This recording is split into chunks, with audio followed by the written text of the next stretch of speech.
Hello guys, আজকে বৃষ্টির দিন, ঠিক আছে। আমরা আছি দুবাই শহরে। বৃষ্টির দিনে দেখেন এই লোক কিচেনের অবস্থা, লোক কাঁচরা কিচেন কেউ সাফ করে না। আর আজকে মনে করেন যে খানা টানা বানাইছি এখানে বাংলাদেশি আটা দিয়ে। এখানে আপনি মনে করেন যে রুটি বানাইছে আমার দোস্তরা, আমার মেস পার্টনার। আমরা সবাই দাদা কি খাইছো আজকে বলো, কি খাইছো বলো। দেখাইতে যায় না, তোমাকে দেখা ওখানে যাও,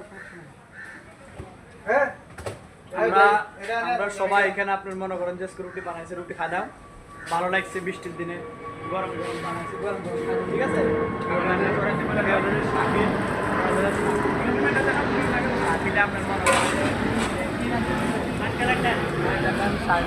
শাকিলে মাসকলার ডাল আনতেছে, মাসকলার ডাল। এই হলো ডাব্বা ডুব্বা, এই হলো শাকিল, এই হলো মুকলেশ, এই হলো আশিক ভাই। আর আমরা সবাই এখানে আছি, আমরা খানা বানাইতেছি।